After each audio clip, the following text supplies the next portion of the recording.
Hello dears, art one മലയാളത്തിന്റെ പുതിയൊരു വീഡിയോയിലേക്ക് സ്വാഗതം. നമ്മൾ ടോൾസ്റ്റോയുടെ 2 കഥകൾ പറഞ്ഞിട്ടുണ്ട്. ഇനി 3-ാം പാർട്ടാണിത്. അതില് മനുഷ്യർ ജീവിക്കുന്നത് സ്നേഹം മൂലം എന്ന് പറഞ്ഞ ഒരു കഥയുടെ ഭാഗമാണ്. അപ്പം നമ്മൾ പറഞ്ഞിട്ടുണ്ടായിരുന്നു വായിക്കാൻ കുറച്ച് ബുദ്ധിമുട്ട് അല്ലെങ്കിൽ കേൾക്കാൻ ഇഷ്ടപ്പെടുന്നവർക്ക് വേണ്ടിയിട്ടാണ് ഈ കഥ ഞാൻ തുടങ്ങി വെച്ചിട്ടുള്ളത്. അപ്പം എൻ മൂസക്കുട്ടി പുനരാഖ്യാനം ചെയ്ത ടോൾസ്റ്റോയുടെ നിതിസാര കഥകളിൽ നിന്നെടുത്ത ഒരു ഭാഗമാണ്. അപ്പൊ നമുക്ക് കഥ തുടങ്ങാം. മനുഷ്യർ ജീവിക്കുന്നത് സ്നേഹം മൂലം. വീടോ കിടപ്പാടമോ ഇല്ലാത്ത സൈമൺ എന്നു പേരായ ഒരു ചെരുപ്പുകുത്തി ഭാര്യയോടും കുട്ടികളോടുമൊപ്പം ഒരു കർഷകന്റെ കുടിലിൽ താമസിച്ചിരുന്നു. അയാളുടെ തൊഴിൽ മാത്രമായിരുന്നു ഏക ഉപജീവന മാർഗം. എന്നാൽ സമ്പാദിക്കുന്നതത്രയും ഭക്ഷണത്തിനു മാത്രമേ തികഞ്ഞിരുന്നുള്ളൂ. ശൈത്യകാലത്തു ധരിക്കാൻ സൈമണും ഭാര്യയ്ക്കും കൂടി ഒരു ആട്ടിൻ തോൽ കോട്ട് മാത്രമേ ഉണ്ടായിരുന്നുള്ളൂ. അതുപോലും കീറിപ്പറഞ്ഞതായിരുന്നു. പുതിയൊരു ആട്ടിൻതോൽ കോട്ട് വാങ്ങാൻ ആഗ്രഹിച്ചു തുടങ്ങിയിട്ട് ഇതു 2-ാം വർഷമാണ്. ശൈത്യത്തിനു മുമ്പ് സൈമൺ സ്വൽപ്പം പണം മിച്ചം വെച്ചിരുന്നു. ഒരു 3 റൂബിൾ നോട്ട് ഭാര്യയുടെ പെട്ടിയിൽ ഭദ്രമായി സൂക്ഷിച്ചിരുന്നു. ഗ്രാമത്തിലെ ഇടപാടുകാർ അയാൾക്ക് 5 റൂബിളും 3 കോപ്പക്കും ചെരുപ്പ് നന്നാക്കിയ വകയിൽ കൊടുക്കാനുണ്ട്. ആട്ടിൻതോൽ കോട്ട് വാങ്ങാൻ ഗ്രാമത്തിലേക്ക് പോകാനായി ഒരു ദിവസം രാവിലെ സൈമൺ തയ്യാറെടുത്തു. ഉൾത്തുണി വെച്ച് പിടിപ്പിച്ച ഭാര്യയുടെ നാൻകീൻ ജാക്കറ്റ് അയാൾ തന്റെ കുപ്പായത്തിനുമേൽ ധരിച്ചു. അതിനു മീതെ തന്റെ തുണി കൊണ്ടുള്ള കോട്ടുമിട്ടു. 3 റൂബിൾ നോട്ട് കീശയിൽ വെച്ചു. ഊന്നുവടിയായി ഉപയോഗിക്കാൻ ഒരു വടി വെട്ടി. പ്രാതലിന് ശേഷം പുറപ്പെട്ടു. എനിക്ക് കിട്ടാനുള്ള 5 റൂബിൾ ഞാൻ പിരിച്ചെടുക്കും, അയാൾ കണക്കുകൂട്ടി. എന്റെ കൈവശമുള്ള 3 റൂബിൾ ഞാൻ അതിനോടുകൂടി ചേർക്കും. അത് ആട്ടിൻതോൽ കോട്ട് വാങ്ങാൻ ധാരാളം മതിയാകും. സൈമൺ ഗ്രാമത്തിലെത്തി ഒരു കർഷകന്റെ വീട് സന്ദർശിച്ചു. പക്ഷേ ആൾ വീട്ടിലില്ലായിരുന്നു. പണം അടുത്ത ആഴ്ച നൽകാമെന്ന് കർഷകന്റെ ഭാര്യ വാക്കുകൊടുത്തു. അവളുടെ കയ്യിൽ അപ്പോൾ പണമില്ലായിരുന്നു. പിന്നീട് സൈമൺ മറ്റൊരു കർഷകനെ സന്ദർശിച്ചു. പക്ഷേ തന്റെ കയ്യിൽ പണമില്ലെന്നും ഒരു ജോഡി ബൂട്ടുകൾ നന്നാക്കിയ വകയിൽ 20 കോപ്പക്ക് മാത്രം തരാമെന്നും അയാൾ തീർത്തു പറഞ്ഞു. സൈമൺ ആട്ടിൻതോൽ കോട്ട് കടമായി വാങ്ങാൻ ഒരു ശ്രമം നടത്തി. പക്ഷേ കച്ചവടക്കാരന് അയാളെ വിശ്വാസമില്ലായിരുന്നു. പണം കൊണ്ടുവരൂ, കച്ചവടക്കാരൻ പറഞ്ഞു. അപ്പോൾ തോലിന്റെ കോട്ട് കൊണ്ടുപോകാം, കടം പിരിക്കുക എത്ര ബുദ്ധിമുട്ടുള്ള കാര്യമാണെന്ന് ഞങ്ങൾക്കറിയാം. അന്നത്തെ ഇടപാട് ചെരുപ്പ് കുത്തിക്ക് മോശമായിരുന്നു. ആകെ ലഭിച്ചത് ബൂട്ട് നന്നാക്കിയതിന് 20 കോപ്പക്കും അടിത്തോലിടാൻ ഒരു കർഷകൻ കൊടുത്തേൽപ്പിച്ച ഒരു ജോഡി കമ്പിളി ബൂട്ടുമാണ്. സൈമണ് കടുത്ത നിരാശ തോന്നി. തനിക്കു കിട്ടിയ 20 കോപ്പക്ക് വോഡ്ഗ മദ്യം കഴിക്കാൻ അയാൾ ചെലവഴിച്ചു.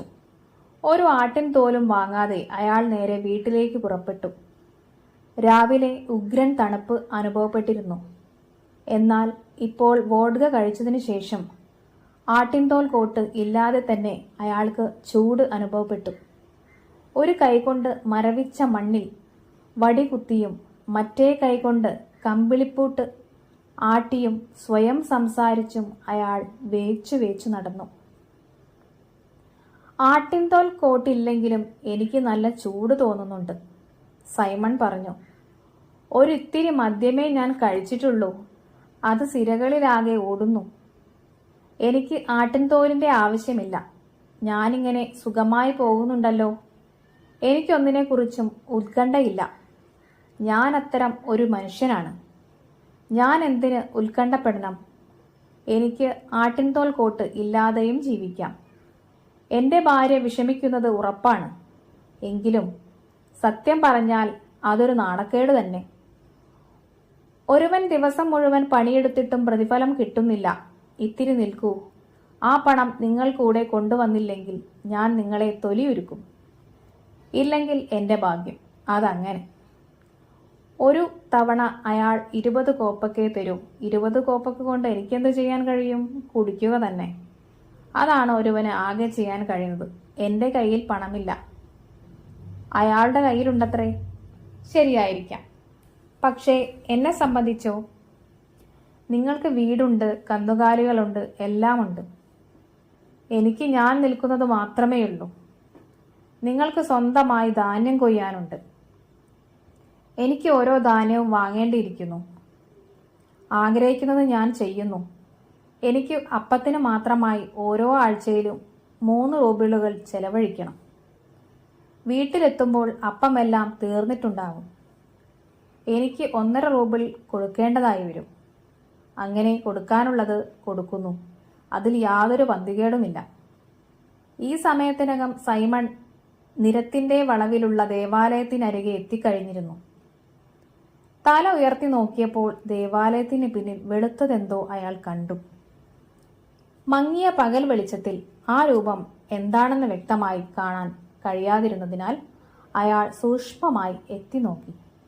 ഇവിടെ ഇതിനു മുമ്പ് വെളുത്ത കല്ല് ഉണ്ടായിരുന്നില്ലല്ലോ. അതൊരു കാളയാകുമോ? അതിന് കാളയുടെ ആകൃതിയല്ലല്ലോ.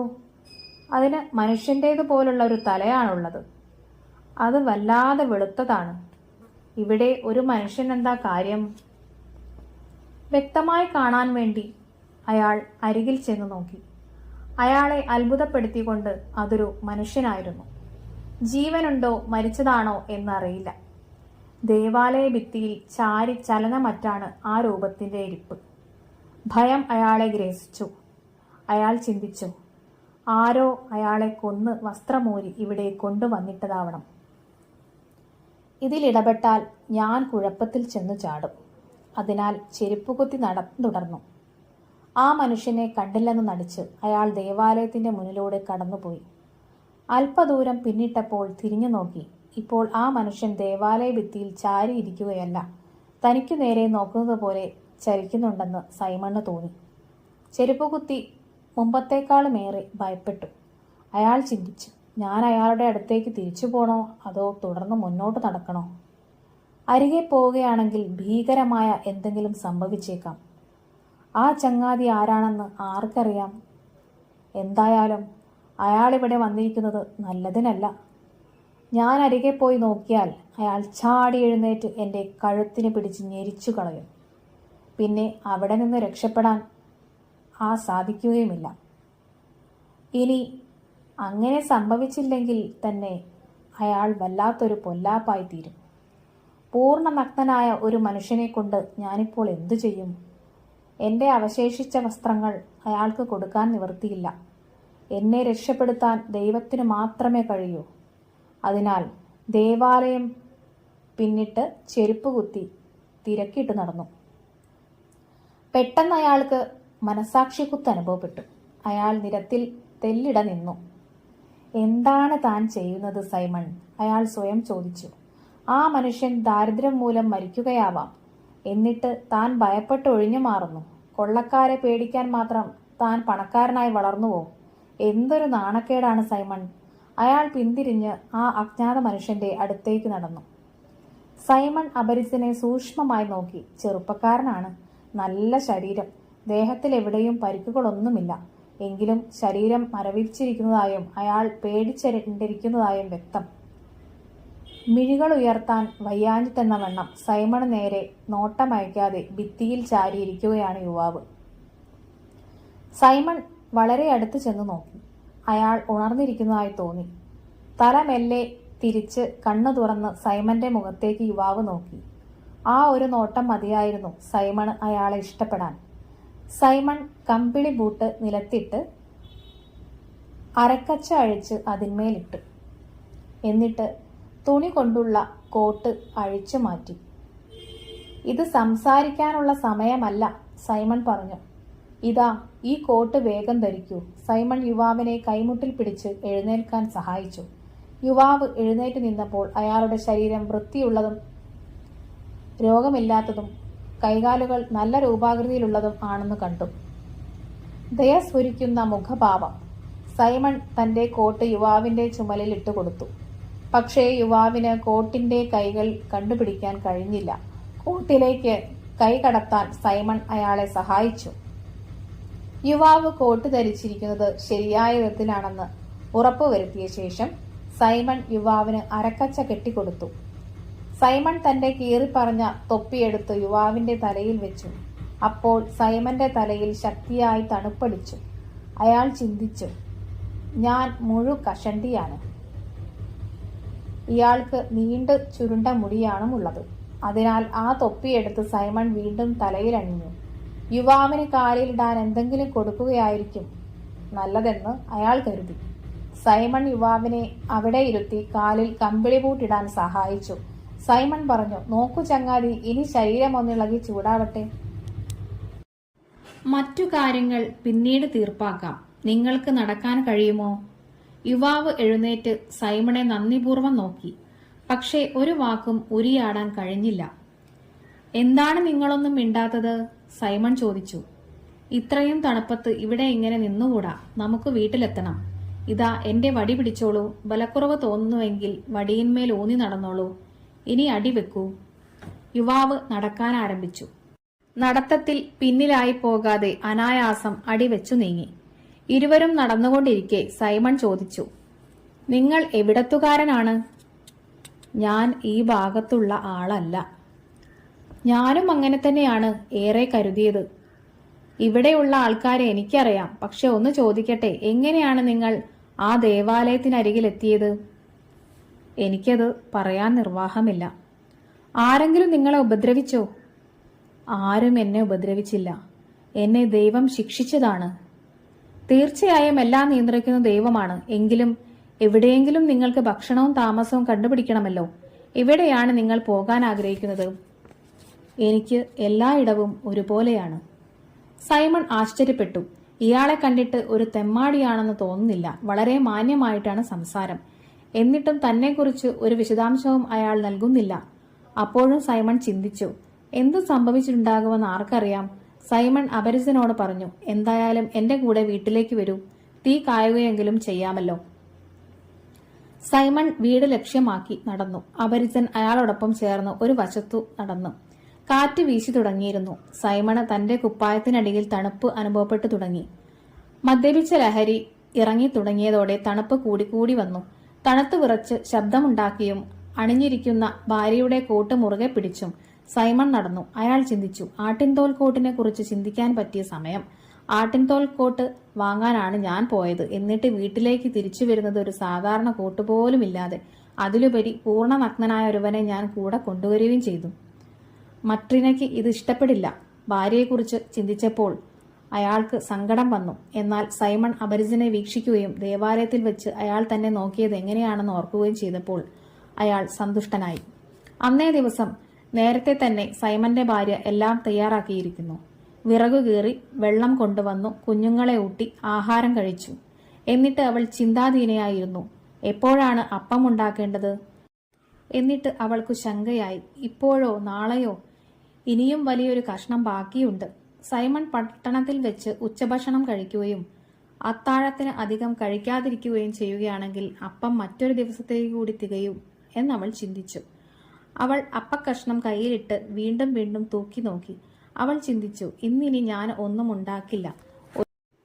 ഒരു നേരത്തേക്ക് ചുടാനുള്ള അപ്പമേ ഇനിയുള്ളൂ. വെള്ളിയാഴ്ച ഉച്ചവരെ ഇതുകൊണ്ട് ഒപ്പിക്കാം. അതിനാൽ മട്രീന അപ്പം മാറ്റിവെച്ച് ഭർത്താവിന്റെ കുപ്പായത്തിന് കണ്ടം വയ്ക്കാൻ മേശയ്ക്കലിരുന്നു. പണി ചെയ്തുകൊണ്ടിരിക്കുമ്പോൾ ഭർത്താവ് ശൈത്യകാലത്തേക്കുള്ള ആട്ടിൻതോൽ കോട്ട് വാങ്ങുന്നത് എങ്ങനെയായിരിക്കുമെന്ന് അവൾ ആലോചിച്ചു. കച്ചവടക്കാരൻ അദ്ദേഹത്തെ ചതിക്കാതിരുന്നാലും നന്നായിരുന്നു. എന്റെ ആള് വളരെ ശുദ്ധഗതിക്കാരനാണ്. അദ്ദേഹം ആരെയും ചതിക്കില്ല. പക്ഷേ ഏതൊരു കുട്ടിക്കും അദ്ദേഹത്തെ കബളിപ്പിക്കാനാവും. 8 റൂബിൾ വലിയൊരു തുകയാണ്. ആ തുകയ്ക്ക് നല്ലൊരു കോട്ട് അദ്ദേഹത്തിന് കിട്ടും.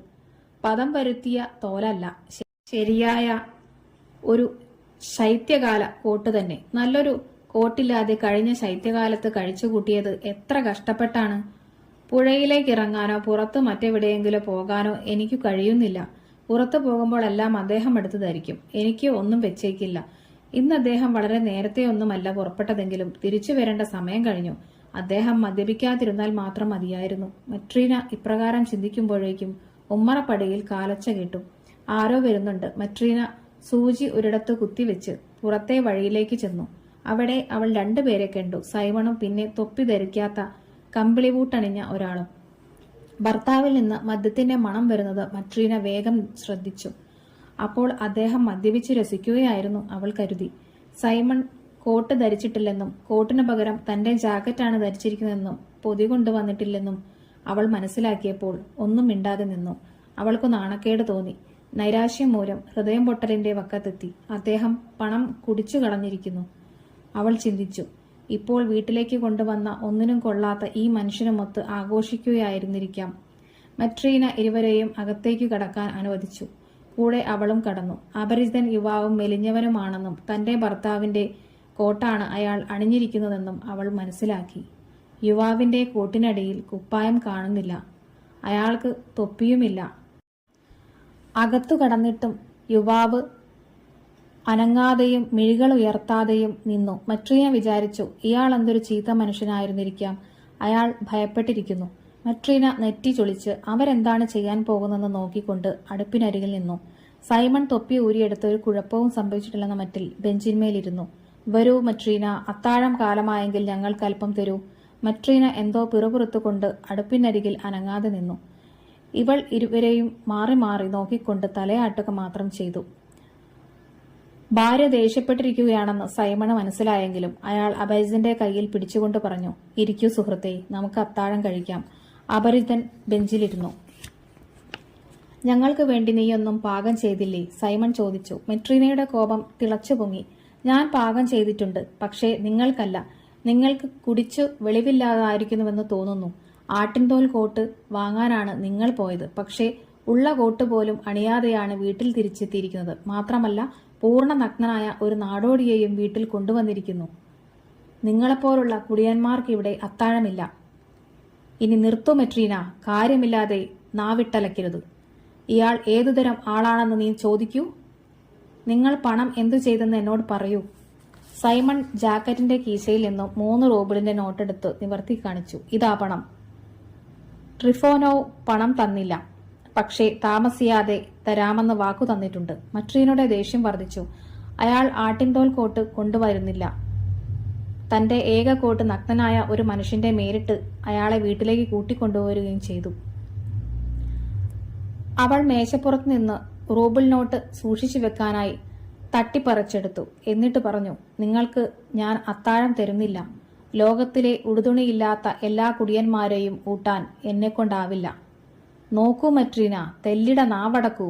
ആദ്യമായി ഒരാൾക്ക് പറയാനുള്ളതെന്താണെന്ന് കേൾക്കൂ. മദ്യപാനിയായ ഒരു വിഡ്ഢിയിൽ നിന്ന് വലിയ ജ്ഞാനമൊന്നും എനിക്കു കേൾക്കണ്ട. നിങ്ങളെപ്പോലൊരു മദ്യപാനിയെ വിവാഹം കഴിച്ചത് അബദ്ധമായിപ്പോയി. അമ്മ എനിക്ക് തന്ന വസ്ത്രങ്ങളൊക്കെയും നിങ്ങൾ കുടിച്ചു നശിപ്പിച്ചു. ഇപ്പോൾ ഒരു കോട്ട് വാങ്ങാൻ പോയി. ആ കാശും കുടിച്ചു തീർത്തു.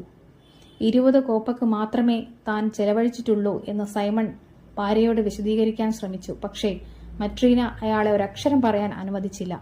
1ന് 10 എന്ന തോതിൽ അവൾ പറഞ്ഞുകൊണ്ടേയിരുന്നു. 10 കൊല്ലം മുമ്പ് സംഭവിച്ച കാര്യങ്ങൾ വലിച്ചിഴച്ചു കൊണ്ടുവരികയും ചെയ്തു.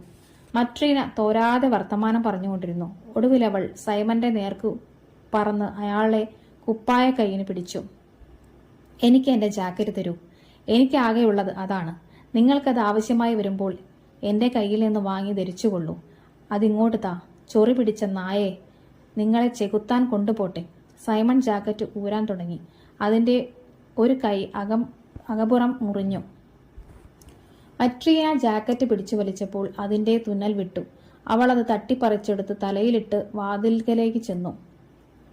പുറത്തേക്ക് പോവാൻ ഭാവിച്ചെങ്കിലും എന്തു ചെയ്യണമെന്ന് തീരുമാനിക്കാനാവാതെ അവൾ അവിടെ തന്നെ നിന്നു. കോപം വാർന്നു പോകാൻ മട്രീന ആഗ്രഹിച്ചു. അതേസമയം ആ അപരിചിതൻ ഏതുതരം മനുഷ്യനാണെന്നറിയാനും. മട്രീന പറഞ്ഞു, അയാളൊരു നല്ല മനുഷ്യനായിരുന്നെങ്കിൽ പൂർണ്ണ നഗ്നനാവില്ലായിരുന്നു. അയാളുടെ ശരീരത്തിൽ ഒരു കുപ്പായം പോലുമില്ലല്ലോ. അയാൾ കുഴപ്പമില്ലാത്തവനാണെങ്കിൽ അയാളെ കണ്ടുകിട്ടിയ സ്ഥലത്ത് തന്നെ കൊണ്ടുപോയി കിടത്തിക്കൊള്ളൂ.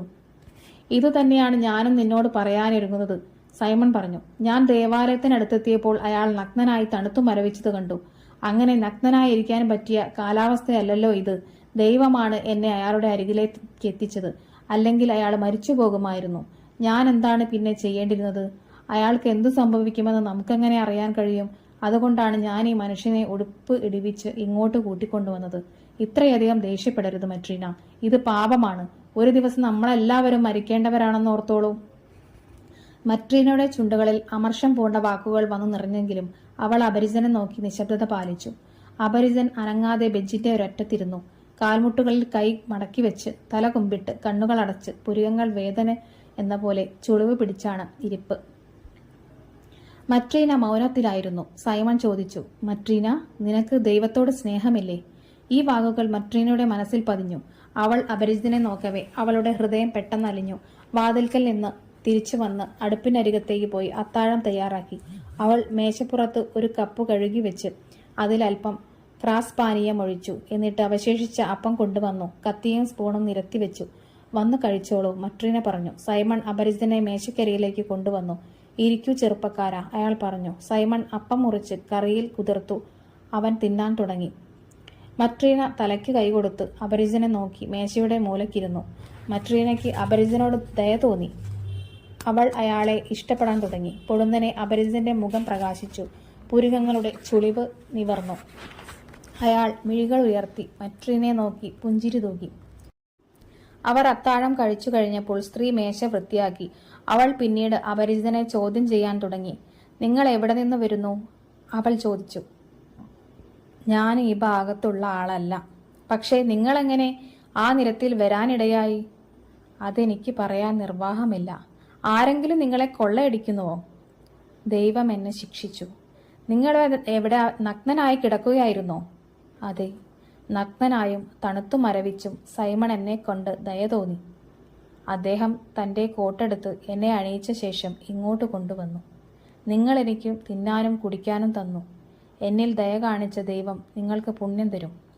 മട്രീന എഴുന്നേറ്റ് താൻ കണ്ടം വെച്ചുകൊണ്ടിരുന്ന സൈമന്റെ പഴയ കുപ്പായം എടുത്ത് അപരിചിതന് കൊടുത്തു.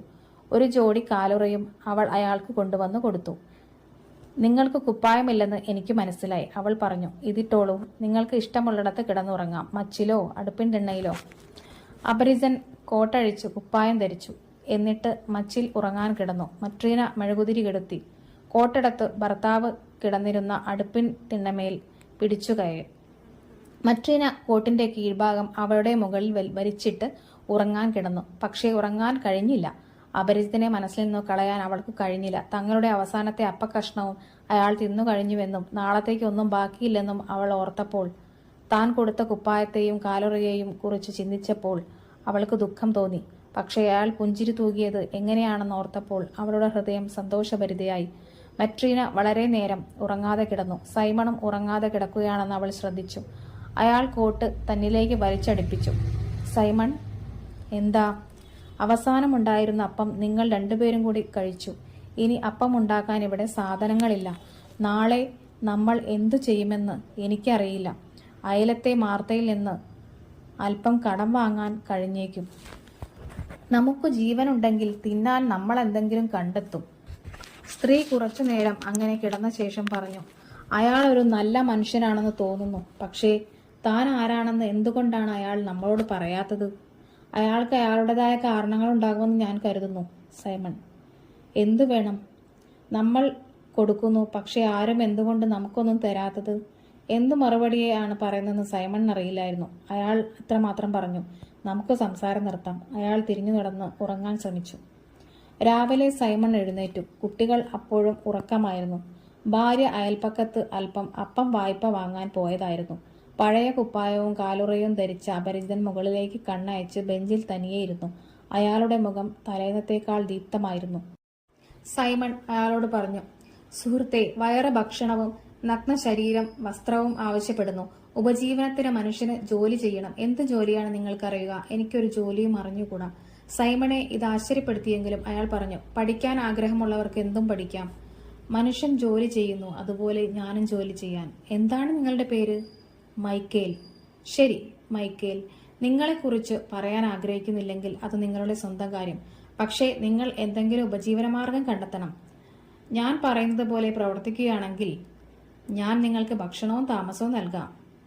ദൈവം നിങ്ങൾക്ക് പ്രതിഫലം നൽകട്ടെ. ഞാൻ തീർച്ചയായും പഠിക്കും. എന്തു ചെയ്യണമെന്ന് എനിക്ക് കാണിച്ചു തരൂ. സൈമൺ ചണനൂലെടുത്ത് തള്ളവിരൽ ചുറ്റി അത് പിരിക്കാൻ തുടങ്ങി. വളരെ എളുപ്പം, നോക്കൂ. മൈക്കേൽ അയാൾ ചെയ്യുന്നത് സശ്രദ്ധം വീക്ഷിച്ചു. അയാൾ അതേവിധം തള്ളവിരൽ ചണൽ നൂൽ ചുറ്റി സൂത്രം മനസ്സിലാക്കി നൂൽ പിരിച്ചു. പിന്നീട് സൈമൺ ചരടിൽ മെഴുകു പുരട്ടുന്നത് എങ്ങനെയെന്ന് കാണിച്ചു കൊടുത്തു. ഇതും മൈക്കേൽ സ്വായത്തമാക്കി. അടുത്തതായി സൈമൺ അയാൾക്ക് രോമം പിരിച്ചുകുത്തി നിറയ്ക്കുന്നതും തുന്നുന്നതും പഠിപ്പിച്ചു കൊടുത്തു.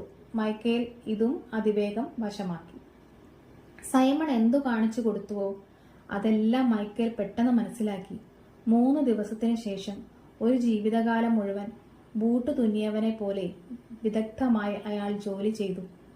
മൈക്കേൽ നിർത്താതെ പണിയെടുക്കുകയും അല്പം മാത്രം ഭക്ഷിക്കുകയും ചെയ്തു. ജോലി കഴിയുമ്പോൾ ഒന്നും മിണ്ടാതെ മുകളിലേക്ക് നോക്കിയിരുന്നു. തെരുവിലേക്ക് അപൂർവമായേ പോയുള്ളൂ. അത്യാവശ്യമുള്ളപ്പോൾ മാത്രം സംസാരിച്ചു. തമാശ പറയുകയോ ചിരിക്കുകയോ ചെയ്തില്ല. 1-ാമത്തെ രാത്രിയിൽ മട്രീന അത്താഴം നൽകിയപ്പോൾ അയാൾ ചിരിച്ചതൊഴികെ പിന്നീടൊരിക്കലും അയാൾ ചിരിച്ചതായി അവർ കണ്ടില്ല. ദിവസങ്ങളും ആഴ്ചകളും മാസങ്ങളുമായി കൊല്ലങ്ങൾ കടന്നുപോയിരിക്കുന്നു. മൈക്കേൽ സൈമനോടൊപ്പം താമസിക്കുകയും ജോലിയെടുക്കുകയും ചെയ്തു. പണിയിൽ അയാളുടെ പേര് നാടെങ്ങും പരന്നു. സൈമന്റെ പണിക്കാരൻ മൈക്കലിന്റെ പണി പോലെ അത്ര വെടുപ്പും ഈടുമുള്ള പണി മറ്റാർക്കും ഇല്ലെന്ന് ജനങ്ങൾ പറഞ്ഞു തുടങ്ങി. ചുറ്റുഭാഗത്തുമുള്ള പ്രദേശങ്ങളിൽ നിന്ന് ബൂട്ട് തുന്നാൻ ആൾക്കാർ സൈമനെ സമീപിച്ചു. അയാളുടെ സാമ്പത്തിക നില ഭദ്രമാകാൻ ആരംഭിച്ചു. ശൈത്യകാലത്തെ ഒരു ദിവസം സൈമണും മൈക്കേലും ജോലിയിൽ മുഴുകിയിരിക്കുമ്പോൾ 3 കുതിരകളും മണികളുമുള്ള ഹിമശകടത്തിൽ ഓടുന്ന ഒരു വാഹനം കുടിലിലേക്ക് ഓടിച്ചു വന്നു. അവർ ജനാലയ്ക്ക് പുറത്തേക്ക് നോക്കി. വാഹനം വാതിൽക്കൽ നിർത്തി. ഒരു വേലക്കാരൻ വാഹനത്തിൽ നിന്ന് ചാടിയിറങ്ങി വാതിൽ തുറന്നു കൊടുത്തു. രോമക്കോട്ട് ധരിച്ച ഒരു മാന്യൻ പുറത്തു കടന്ന് സൈമന്റെ കുടിലേക്ക് നടന്നു ചെന്നു. മട്രീന ഓടിച്ചെന്ന് വാതിൽ മലർക്കെ തുറന്നു. മാന്യന് കുടിലിനകത്തേക്കു കടക്കാൻ കുനിയേണ്ടി വന്നു. അയാളുടെ തല മേൽത്തട്ടിൽ കഷ്ടിച്ചു തട്ടിയെന്ന് തോന്നി. സൈമൺ എഴുന്നേറ്റ് തല കുനിച്ചു വണങ്ങി. മാന്യനെ ആശ്ചര്യത്തോടെ നോക്കി. ഇതുപോലെയൊരാളെ സൈമൺ ഇതിനു മുമ്പൊരിക്കലും കണ്ടിട്ടില്ല. സൈമൺ ശോഷിച്ചവനാണ്. മൈക്കേൽ മെലിഞ്ഞ പ്രകൃതക്കാരനാണ്. മട്രീന എല്ലുപോലെ ശുഷ്കിച്ചവളും. എന്നാൽ ഈ മനുഷ്യനാകട്ടെ മറ്റൊരു ലോകത്തു നിന്നുള്ള ജീവിയെപ്പോലെ തോന്നിച്ചു. ചുവന്ന മുഖം, കാളക്കഴുത്തോടു കൂടിയ തടിച്ച ദേഹം, മൊത്തത്തിൽ ഉരുക്കിൽ വാർത്തെടുത്ത പോലെ തോന്നും. മാന്യൻ കിതച്ചു. അയാൾ രോമക്കോട്ട് അഴിച്ചു മാറ്റി ബെഞ്ചിലിരുന്നു കൊണ്ട് പറഞ്ഞു, നിങ്ങളിൽ ആരാണ് വിദഗ്ധനായ ചെരുപ്പുകുത്തി? ഞാനാണ് അങ്ങുന്നേ. മുന്നോട്ട് വന്ന് സൈമൺ പറഞ്ഞു. മാന്യൻ വൃത്തിനോട് വിളിച്ചു പറഞ്ഞു, ഹേ ഫെഡ്ക, തോല് കൊണ്ടുവരൂ. വേലക്കാരൻ ഓടിപ്പോയി ഒരു പൊതി കൊണ്ടുവന്നു. മാന്യൻ പൊതിയെടുത്ത് മേശപ്പുറത്ത് വെച്ചു. കെട്ടഴിക്കൂ, അയാൾ പറഞ്ഞു. വേലക്കാരൻ കെട്ടഴിച്ചു. മാന്യൻ തോല് ചൂണ്ടിക്കൊണ്ട് പറഞ്ഞു, നോക്കൂ ചെരുപ്പുകുത്തി, ഈ തോല് കണ്ടോ? കണ്ടു തിരുമേനി. പക്ഷേ ഇത് ഏതുതരം തോലാണെന്ന് തനിക്കറിയാമോ? സൈമൺ തോല് തൊട്ടു നോക്കിയ ശേഷം പറഞ്ഞു, ഇത് വളരെ നല്ല തോലാണ്. തീർച്ചയായും നല്ല തന്നെ. എടോ വിഡ്ഢി, ഇത്തരം തോല് തന്റെ ജീവിതത്തിൽ ഇതിനു മുമ്പൊരിക്കലും താൻ കണ്ടിട്ടുണ്ടാവില്ല. ഇത് ജർമ്മൻ സാധനമാണ്. 20 റൂബിളാണ് ഇതിന്റെ വില. വിരണ്ടുപോയ സൈമൺ പറഞ്ഞു, ഇതുപോലുള്ള തോല് ഞാൻ എവിടെ കാണാനാണ്? അതുതന്നെ. ഇനി തനിക്കിതുകൊണ്ട് എനിക്ക് ബൂട്ടുണ്ടാക്കി തരാൻ പറ്റുമോ? ശരി തിരുമേനി, ഉണ്ടാക്കിത്തരാം, എനിക്ക് കഴിയും. മാന്യൻ സൈമണോട് ഉച്ചത്തിൽ പറഞ്ഞു. തനിക്ക് കഴിയും? കഴിയില്ലേ? ആർക്കു വേണ്ടിയാണ് ഇവ ഉണ്ടാക്കുന്നതെന്നും ഏതു തരത്തിലുള്ള തോലാണിതെന്നും താൻ ഓർക്കണം. 1 കൊല്ലം ഈട് നിൽക്കുന്ന വിധം താൻ ബൂട്ടുണ്ടാക്കണം. അതിന്റെ ആകൃതി നഷ്ടപ്പെടാനോ തുന്നൽ വിടാനോ പാടില്ല. തനിക്കിത് ഞാൻ പറഞ്ഞ വിധം ചെയ്യാൻ കഴിയുന്നുമെങ്കിൽ തോലെടുത്ത് മുറിച്ചോളൂ. പക്ഷേ കഴിഞ്ഞില്ലെങ്കിൽ ആ കാര്യം തുറന്നു പറയണം. നിങ്ങളുണ്ടാക്കിയ ബൂട്ട് 1 കൊല്ലത്തിനുള്ളിൽ തുന്നൽ വിടുകയോ ആകൃതി നഷ്ടപ്പെടുകയോ ചെയ്താൽ ഞാൻ നിങ്ങളെ ജയിലിലടയ്ക്കുമെന്ന് ഇതാ മുന്നറിയിപ്പ് നൽകുന്നു. പരിഭ്രാന്തനായ സൈമൺ എന്ത് മറുപടി പറയാമെന്നറിയില്ലായിരുന്നു. അയാൾ മൈക്കലിനടുത്ത് നോട്ടമയച്ച് കൈമുട്ടുകൊണ്ട് മെല്ലെ തട്ടി സൂചന നൽകിയ ശേഷം പതിയെ പറഞ്ഞു, ഈ ജോലി എനിക്ക് ഏറ്റെടുക്കാമോ? ശരി, ഏറ്റെടുത്തോളൂ എന്ന് പറയുന്നത് പോലെ മൈക്കേൽ തലയാട്ടി. ആകൃതി മാറാത്തതോ 1 കൊല്ലത്തേക്ക് തുന്നുവിടാത്തതോ ആയ ബൂട്ടിന്റെ പണി മൈക്കേലിന്റെ ഉപദേശപ്രകാരം സൈമൺ ഏറ്റെടുത്തു. മാന്യൻ വേലക്കാരനെ വിളിച്ച് ഇടതുകാൽ നീട്ടിവെച്ച് കാലിൽ നിന്ന് ബൂട്ട് ഊരിയെടുക്കാൻ ആവശ്യപ്പെട്ടു. അളവെടുത്തോളൂ, മാന്യൻ പറഞ്ഞു. സൈമൺ 17 ഇഞ്ച് നീളമുള്ള ഒരു കടലാസ് അളവ് വെട്ടിയെടുത്തു. അത് മിനുസപ്പെടുത്തി. മാന്യന്റെ സോക്സിൽ അഴുക്ക് പുരളാതിരിക്കാൻ വേണ്ടി തന്റെ ഏപ്രണിൽ കൈകളിൽ നന്നായി തുടച്ച ശേഷം കുനിഞ്ഞ് അളവെടുക്കാൻ തുടങ്ങി. പാദത്തിന്റെ അടിഭാഗം, പുറങ്കാൽ എന്നിവ അളന്ന ശേഷം കാൽവണ്ണ അളക്കാൻ തുടങ്ങി. പക്ഷേ കടലാസ് തികയാതെ വന്നു. കാൽവണ്ണ ഒരു മരത്തടി പോലെ വണ്ണമുള്ളതായിരുന്നു. കാല് വല്ലാതെ മുറുകാതെ നോക്കണം, മാന്യൻ പറഞ്ഞു. സൈമൺ മറ്റൊരു കീറുകടലാസ് വെട്ടിയെടുത്തു. കുടിലിനുള്ളിലുള്ളവരെ നോക്കി മാന്യൻ സോക്സിൽ കാൽവിരലുകൾ ദ്രുതഗതിയിൽ ചലിപ്പിച്ചു. അങ്ങനെ ചെയ്തുകൊണ്ടിരിക്കവേ മൈക്കേൽ അയാളുടെ ശ്രദ്ധയിൽപ്പെട്ടു. "അതാരാ?" മാന്യൻ ചോദിച്ചു. "അതെന്റെ പണിക്കാരനാണ്. അയാൾ ബൂട്ട് തുന്നും. നോക്കൂ." മാന്യൻ മൈക്കലിനോട് പറഞ്ഞു. "1 കൊല്ലം ഈട് നിൽക്കത്ത വിധം വേണം അത് തുന്നാൻ എന്ന് ഓർമ്മ വേണം കേട്ടോ." സൈമണും മൈക്കേലിനെ നോക്കി. പക്ഷേ മൈക്കേൽ മാന്യനെ ശ്രദ്ധിക്കുന്നുണ്ടായിരുന്നില്ല. മറ്റാരെയോ കണ്ടിട്ടെന്ന പോലെ മാന്യന്റെ പിറകിലെ മൂലയിലേക്ക് ഉറ്റുനോക്കുകയായിരുന്നു മൈക്കേൽ. വീണ്ടും വീണ്ടും നോക്കിയ ശേഷം മൈക്കേൽ പെട്ടെന്ന് പുഞ്ചിരിച്ചു. അയാളുടെ മുഖം ദീപ്തമായി തീർന്നു. "എടോ വിഡ്ഢി, താനെന്താണിങ്ങനെ ഇളിച്ചുകൊണ്ടിരിക്കുന്നത്?" മുഴങ്ങുന്ന ശബ്ദത്തിൽ മാന്യൻ ചോദിച്ചു. "ബൂട്ടുകൾ കൃത്യസമയത്ത് തന്നെ കിട്ടണം കേട്ടോ." "അവ കൃത്യസമയത്ത് തയ്യാറായിരിക്കും," മൈക്കേൽ പറഞ്ഞു. "പ്രത്യേകം ഓർമ്മ വേണം," മാന്യൻ പറഞ്ഞു. എന്നിട്ട് ബൂട്ടും രോമക്കോട്ടും ധരിച്ച ശേഷം വാതിൽക്കലേക്ക് ചെന്നു. കുനിയാൻ മറന്നുമൂലം മേൽവാതിൽ പടിയിൽ തലയിടിച്ചു. അയാൾ പ്രാഗിക്കൊണ്ട് തലയിൽ ഉരസി. പിന്നീട് വണ്ടിയിൽ കയറിയിരുന്ന് ഓടിച്ചുപോയി. മാന്യൻ പോയി കഴിഞ്ഞപ്പോൾ സൈമൺ പറഞ്ഞു. "അദ്ദേഹം ഒരു ഭീമാകാരൻ തന്നെ. ഒരു ചുറ്റിയെ കൊണ്ടിടിച്ചാൽ പോലും അദ്ദേഹം ചാകില്ല. മാന്യർ നമ്മുടെ മേൽവാതിൽ പടി പൊളിക്കേണ്ടതായിരുന്നു. അദ്ദേഹത്തിന് നിസ്സാരമായി വേദനിച്ചതേയുള്ളൂ." മെട്രീന പറഞ്ഞു. "അദ്ദേഹത്തിന്റെ ജീവിതരീതി അനുസരിച്ച് അദ്ദേഹം ഇങ്ങനെ കരുത്തനല്ലാതാകാതിരിക്കും. അതുപോലൊരു പാറയെ മരണത്തിന് പോലും തൊടാൻ കഴിയില്ല." സൈമൺ മൈക്കലിനോട് പറഞ്ഞു. "നമ്മൾ അദ്ദേഹത്തിന്റെ പണി ഏറ്റെടുത്തു കഴിഞ്ഞു. പക്ഷേ അതേ ചൊല്ലി നമ്മൾ കുഴപ്പത്തിൽ ചെന്ന് ചാടാതെ നോക്കണം. ആ തോല് വളരെ വിലപിടിപ്പുള്ളതാണ്. ആ മാന്യനാകട്ടെ വളരെ മുൻകോപിയുമാണ്. നമ്മളൊരു തെറ്റും വരുത്തിക്കൂടാ. നിങ്ങളുടെ കണ്ണുകൾ വളരെ സൂക്ഷ്മമാണ്. കൈകൾ എന്റേതിനേക്കാൾ വേഗമുള്ളതായി തീർന്നിരിക്കുന്നു. അതിനാൽ നിങ്ങൾ ഇതിന്റെ അളവെടുത്ത് ബൂട്ടിന് ആവശ്യമായ തുകൽ മുറിക്കൂ. മേൽപ്പുറത്തോൽ തുന്നുന്നത് ഞാൻ പൂർത്തിയാക്കാം." നിർദ്ദേശപ്രകാരം മൈക്കേൽ ചെയ്തു. അയാൾ തോലെടുത്ത് മേശമേൽ വിരിച്ചു. പിന്നെ 2ആയി മടക്കി ഒരു കത്തിയെടുത്ത് മുറിക്കാൻ തുടങ്ങി. മെട്രീന വന്ന് അയാൾ മുറിക്കുന്നത് നോക്കി നിന്നു. അയാൾ അത് ചെയ്യുന്നത് എങ്ങനെയെന്ന് കണ്ട് അവൾ ആശ്ചര്യപ്പെട്ടുപോയി. ബൂട്ടുകൾ ഉണ്ടാക്കുന്നത് കണ്ട് മട്രീനയ്ക്ക് പരിചയമുണ്ട്. മൈക്കേൽ ബൂട്ടുകൾക്ക് വേണ്ടിയല്ല തോൽ മുറിക്കുന്നതെന്ന് അവൾക്ക് മനസ്സിലായി. അയാളത് വട്ടത്തിലാണ് മുറിക്കുന്നത്. എന്തോ പറയാൻ ആഗ്രഹിച്ചെങ്കിലും അവൾ ഇപ്രകാരം ചിന്തിച്ചു. "ആ മാന്യന്റെ ബൂട്ടുകൾ ഉണ്ടാക്കുന്ന രീതി എനിക്ക് അറിയാത്തതുകൊണ്ടായിരിക്കാം. മൈക്കേലിന് ഇതിനെക്കുറിച്ച് കൂടുതൽ അറിയാമെന്ന് തോന്നുന്നു. ഞാൻ അതിൽ ഇടപെടുന്നില്ല." തോല് മുറിച്ചു കഴിഞ്ഞപ്പോൾ മൈക്കേൽ ഒരു ചരടെടുത്ത് ബൂട്ടുകൾ തുന്നുന്നത് പോലെ 2 അറ്റങ്ങൾ കൊണ്ടല്ല, ഒരറ്റം കൊണ്ടാണ് തുന്നാൻ തുടങ്ങിയത്. സാധാരണ ചെരുപ്പുകൾക്ക് വേണ്ടിയാണ് ഇങ്ങനെ തുന്നുന്നത് പതിവ്. മെട്രീന വീണ്ടും ആശ്ചര്യപ്പെട്ടു. പക്ഷേ ഇടപെടുന്നില്ല. മൈക്കേൽ ജാഗ്രതയോടെ ഉച്ചവരെ തുന്നി. സൈമൺ ഭക്ഷണത്തിന് വേണ്ടി എഴുന്നേറ്റപ്പോൾ ചുറ്റുഭാഗം നിന്ന് കണ്ണോടിച്ചു. ആ മാന്യന്റെ തോലുകൊണ്ട് മൈക്കേൽ ഉണ്ടാക്കിയിരിക്കുന്നത് ചെരുപ്പുകളാണ്. "അയ്യോ!" സൈമൺ വേദനയോടെ നിലവിളിച്ചു. അയാൾ ചിന്തിച്ചു. 1 കൊല്ലം മുഴുവൻ എന്നോടൊപ്പം ജോലി ചെയ്ത, ഇതിനു മുമ്പൊരിക്കലും ഒരു തെറ്റും വരുത്താത്ത മൈക്കേൽ എങ്ങനെയാണ് ഇത്ര ഭീകരമായ ഒരു തെറ്റ് ചെയ്യുക? ആ മാന്യൻ പൊക്കമുള്ള ബൂട്ടുകളാണ് ഉണ്ടാക്കാൻ ആവശ്യപ്പെട്ടത്. എന്നിട്ട് മൈക്കേൽ ഉണ്ടായിരിക്കുന്നതോ സാധാരണ ചെരുപ്പുകൾ. വിലപിടിപ്പുള്ള തോല് അയാൾ നാശമാക്കി. "ഇതുപോലുള്ള തോല് എനിക്കൊരിക്കലും പകരം കൊടുക്കാൻ കഴിയില്ല," സൈമൺ മൈക്കലിനോട് പറഞ്ഞു. "എന്താണ് സുഹൃത്തെ ഈ ചെയ്തു വെച്ചിരിക്കുന്നത്? നിങ്ങൾ എന്നെ നശിപ്പിച്ചുവല്ലോ. ആ മാന്യൻ പൊക്കമുള്ള ബൂട്ടുകളൊക്കെയാണ് ആവശ്യപ്പെട്ടത് നിങ്ങൾക്കറിയാമല്ലോ. പക്ഷെ നോക്കൂ, എന്താണ് നിങ്ങൾ ഉണ്ടാക്കിയിരിക്കുന്നത്?" മൈക്കേലിനെ അതിശയിപ്പിക്കാൻ തുടങ്ങിയപ്പോഴേ വാതിന്മേൽ തൂക്കിയിട്ടിരിക്കുന്ന മണി അടയ്ക്കാൻ തുടങ്ങി. "ആരോ വരുന്നുണ്ട്. വാതിലിന് മുട്ടുന്നുണ്ട്." അവർ ജനാലിൽ കൂടി പുറത്തേക്ക് നോക്കി. ഒരാൾ കുതിരപ്പുറത്ത് വന്നിറങ്ങി കുതിരയെ കെട്ടുകയാണ്. അവർ വാതിൽ തുറന്നു കൊടുത്തു. ആ മാന്യനോടൊപ്പം ഉണ്ടായിരുന്ന വേലക്കാരൻ അകത്തേക്ക് വന്നു. "നന്മയുണ്ടാകട്ടെ," വേലക്കാരൻ അഭിവാദ്യം ചെയ്തു. "നന്മയുണ്ടാകട്ടെ," സൈമൺ പ്രതിവാദ്യം ചെയ്തു. "നിങ്ങൾക്ക് എന്താണ് ഞങ്ങൾ ചെയ്തു തരേണ്ടത്?" "എന്റെ യജമാനത്തി ബൂട്ടിനെ സംബന്ധിച്ച കാര്യത്തിനാണ് എന്നെ അയച്ചിരിക്കുന്നത്." "ബൂട്ടിനെ കുറിച്ച് എന്താണ് പറഞ്ഞത്?" "എന്റെ യജമാനന് ഇനി അതിന്റെ ആവശ്യമില്ല. അദ്ദേഹം മരിച്ചു." "സത്യം തന്നെയോ?" "നിങ്ങളോട് യാത്ര പറഞ്ഞ് ഇവിടെ നിന്ന് പോയ ശേഷം അദ്ദേഹത്തിന് വീട്ടിലെത്താൻ യോഗമുണ്ടായില്ല. വാഹനത്തിൽ വെച്ച് മരിച്ചു." "വീട്ടിലെത്തിയ ശേഷം അദ്ദേഹത്തെ വണ്ടിയിൽ നിന്നിറങ്ങാൻ സഹായിക്കാൻ വേലക്കാരൻ എത്തിയതായിരുന്നു. അദ്ദേഹം ഒരു ചാക്ക് പോലെ മറിഞ്ഞു വീണു.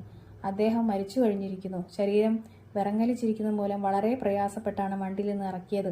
എന്റെ യജമാനത്ത് ഇപ്രകാരം പറയാൻ പറഞ്ഞയച്ചിരുന്നു." ബൂട്ടുണ്ടാക്കാൻ ആവശ്യപ്പെട്ട് തോല് കൊടുത്തേൽപ്പിച്ച മാന്യൻ ഇനി അതിന്റെ ആവശ്യമില്ലെന്നും ശവത്തിനെ ധരിപ്പിക്കാനുള്ള സാധാരണ ചെരുപ്പ് ഉടനെ ഉണ്ടാക്കണമെന്നും ചെരുപ്പ് കുത്തിയെ അറിയിക്കണം. ചെരുപ്പ് തയ്യാറാക്കുന്നതുവരെ അവിടെ കാത്തുനിന്ന് നിന്റെ കൂടെ തിരിച്ചു കൊണ്ടുവരണം. അതുകൊണ്ടാണ് ഞാനിവിടെ വന്നിരിക്കുന്നത്. മൈക്കേൽ തോലിന്റെ അവശേഷിച്ച ഭാഗങ്ങൾ എടുത്തു ചുരുട്ടി താനുണ്ടാക്കിയ ചെരുപ്പിനോടൊപ്പം ചേർത്ത് വെച്ച് കെട്ടിപ്പൊളിച്ച ശേഷം വേലക്കാരന് കൈമാറി. വേലക്കാരൻ യാത്ര പറഞ്ഞ് സ്ഥലം വിട്ടു. മറ്റൊരു കൊല്ലം കൂടി കടന്നുപോയി. വീണ്ടും 1 കൊല്ലം. അങ്ങനെ മൈക്കേൽ ഇപ്പോഴേ 6ാമത്തെ കൊല്ലമാണ് സൈമനോട് കൂടി താമസിക്കുന്നത്. മുമ്പത്തെ പോലെ തന്നെ അയാൾ ജീവിച്ചു. ഇത്രയും കാലയളവിൽ 2 തവണ മാത്രമേ അയാൾ പുഞ്ചിരിച്ചുള്ളൂ. ഒന്നാമത്തെ തവണ മട്രീന ഭക്ഷണം നൽകിയപ്പോഴും രണ്ടാമത്തെ തവണ ആ മാന്യൻ തങ്ങളുടെ കുടിലിൽ ഉണ്ടായിരുന്നപ്പോൾ സൈമൺ തന്റെ പണിക്കാരനോട് അങ്ങേയറ്റം മതിപ്പ് തോന്നി. എവിടെ നിന്ന് വന്നുവെന്ന് മൈക്കേലിനോട് സൈമൺ ഇതുവരെയും ചോദിച്ചില്ല. മൈക്കേൽ തന്നെ വിട്ടുപോകുമോ എന്ന് മാത്രം അയാൾ ഭയപ്പെട്ടു. ഒരു ദിവസം അവരെല്ലാവരും വീട്ടിലുണ്ടായിരുന്നു. മട്രീന അടുപ്പിൽ ഇരുമ്പ് ചട്ടി വെക്കുകയായിരുന്നു. കുട്ടികൾ ഓടിക്കളിക്കുകയും ജനാലയ്ക്ക് വെളിയിൽ നോക്കുകയും ചെയ്തുകൊണ്ടിരുന്നു. സൈമൺ ഒരു ജനാലയ്ക്കരികിലിരുന്ന് ചെരുപ്പ് തുന്നുകയും മൈക്കേൽ മറ്റൊരു ഭാഗത്തുനിന്ന് ചെരുപ്പ് മടമ്പ് ഉറപ്പിക്കുകയുമായിരുന്നു. കുട്ടികളിലൊരുവൻ ഓടി വന്ന് മൈക്കേലിന്റെ തോളിൽ ചാരി ജനാലയ്ക്ക് വെളിയിൽ നോക്കി. "നോക്കൂ മൈക്കലമ്മാമ, കൊച്ചു പെൺകുട്ടികളുമായ ഒരു സ്ത്രീ. അവർ ഇങ്ങോട്ടാണ് വരുന്നതെന്ന് തോന്നുന്നു. ഒരു പെൺകുട്ടി മുടന്തുമുണ്ട് ഒരു പെൺകുട്ടിക്ക്."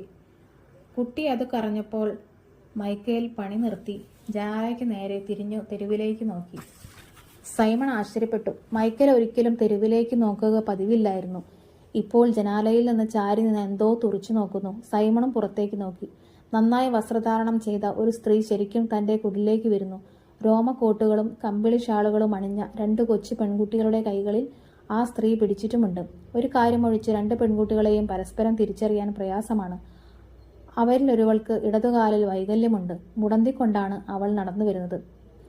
സ്ത്രീ പൂമുഖത്തേക്ക് ചുവട് വെച്ച് ഇടനാഴിയിലേക്ക് കടന്നു. പ്രവേശന കവാടം എവിടെയാണെന്ന് കണ്ണോടിച്ചു പരിശോധിച്ചപ്പോൾ സാക്ഷ കണ്ടു. അതുയർത്തി വാതിൽ തുറന്നു. 2 പെൺകുട്ടികളെയും മുന്നിൽ നടത്തി അവരെ കുടിലേക്ക് പിന്തുടർന്നു. "നിങ്ങൾക്കേവർക്കും നന്മയുണ്ടായിരിക്കട്ടെ," സ്ത്രീ അഭിവാദ്യം ചെയ്തു. അകത്തു വന്നാലും സൈമൺ ക്ഷണിച്ചു. "നിങ്ങൾക്ക് എന്താണാവോ ഞങ്ങൾ ചെയ്തു തരേണ്ടത്?" സ്ത്രീ മേശയ്ക്കലരിയിരുന്നു. 2 കൊച്ചു പെൺകുട്ടികളും കുടിലിലെ ആൾക്കാരെ ഭയന്നിട്ടെന്നവണ്ണം സ്ത്രീയോട് ചേർന്നിരുന്നു. "ഈ 2 കുട്ടികൾക്കും വസന്തകാലത്തേക്ക് ആവശ്യമായ തുകലിന്റെ ചെരുപ്പ് ഉണ്ടാക്കിത്തരണം." "അത് ഞങ്ങൾ ഉണ്ടാക്കിത്തരാം. ഇത്തരം ചെറിയ ഷൂ ഇതിനു മുമ്പൊരിക്കലും ഞങ്ങൾ ഉണ്ടാക്കിയിട്ടില്ല."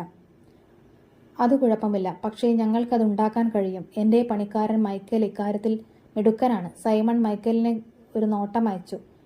ജോലി നിർത്തിവെച്ച് കൊച്ചു പെൺകുട്ടികൾക്കു നേരെ കണ്ണു നട്ടിരിക്കുന്ന മൈക്കേലിനെയാണ് സൈമൺ കണ്ടത്. സൈമൺ അത്ഭുതം തോന്നി. കറുത്ത കണ്ണുകളും തുടുത്ത ചുവന്ന കവിളുകളുമുള്ള പെൺകുട്ടികൾ മനോഹരികളാണെന്നത് സത്യം തന്നെ. അവർ ഭംഗിയേറിയ തൂവാലകളും രോമക്കോട്ടുകളുമാണ് അണിഞ്ഞിരിക്കുന്നത്. എന്നാലും മൈക്കേൽ എന്താണ് അവരെ ഇപ്രകാരം നോക്കിക്കൊണ്ടിരിക്കുന്നത് എന്ന് സൈമൺ മനസ്സിലായില്ല. മൈക്കേലിന് ആ കൊച്ചു പെൺകുട്ടികളെ മുൻപരിചയം ഉണ്ടായിരിക്കുന്ന പോലെ നോട്ടം. അയാൾ അമ്പരന്നു. എങ്കിലും ആ സ്ത്രീയുമായി സംസാരിച്ച് വില നിശ്ചയിച്ചു. അതിനുശേഷം അളവെടുത്തു. മുടന്തുള്ള പെൺകുട്ടിയെ മടിത്തട്ടിലേക്ക് കയറ്റിവെച്ച ശേഷം സ്ത്രീ പറഞ്ഞു, "ഈ കുട്ടിയിൽ നിന്ന് 2 അളവെടുക്കാം. മുടന്തുള്ള കാലിന് 1 ഷൂവും കുഴപ്പമില്ലാത്ത കാലിന് 3 ഷൂവും ഉണ്ടാക്കാം. 2 പേരും കാലിൻ്റെ അളവ് ഒന്ന് കാണിച്ചു തന്നേ." "ഒന്നു തന്നെ. ഇവർ ഇരട്ടകളാണ്." സൈമൺ അളവെടുത്തു. മുടന്തുള്ള പെൺകുട്ടിയെ പരാമർശിച്ചു അയാൾ ചോദിച്ചു, "അവൾക്കിതിങ്ങനെ സംഭവിച്ചു? വളരെ മനോഹരിയാണല്ലോ. ജന്മനാൽ ഉള്ളതാണോ?" "അല്ല, അവളുടെ അമ്മ കാൽ ചതച്ചതാണ്." മട്രീന സംഭാഷണം ശ്രദ്ധിച്ചുകൊണ്ടിരുന്നു. ഈ സ്ത്രീ ആരാണെന്നും ഈ പെൺകുട്ടികൾ ആരുടേതാണെന്നും മട്രീന ആശ്ചര്യപ്പെട്ടു. അവൾ ചോദിച്ചു, "അപ്പോൾ അവരുടെ അമ്മ നിങ്ങളല്ലേ?" "അല്ല, ഞാൻ അവരുടെ അമ്മയോ ബന്ധുവോ അല്ല. അവരെനിക്ക് തീർത്തും അപരിചിതരാണ്. പക്ഷേ അവരെ ഞാൻ ദത്തെടുത്തു." "അവർ നിങ്ങളുടെ മക്കളല്ലാതിരുന്നിട്ടും അവരെ നിങ്ങൾക്ക് വളരെ ഇഷ്ടമാണല്ലോ." "എനിക്കെങ്ങനെ അവരെ ഇഷ്ടപ്പെടാതിരിക്കാൻ കഴിയും? അവരെ ഞാൻ മുലയൂട്ടി വളർത്തിയതാണ്. എനിക്ക് ഞാൻ പ്രസവിച്ച ഒരു കുഞ്ഞുണ്ടായിരുന്നു. പക്ഷെ ദൈവം അവനെ കൊണ്ടുപോയി. അവനേക്കാൾ ഇഷ്ടമാണ് എനിക്ക് ഈ കുട്ടികളെ."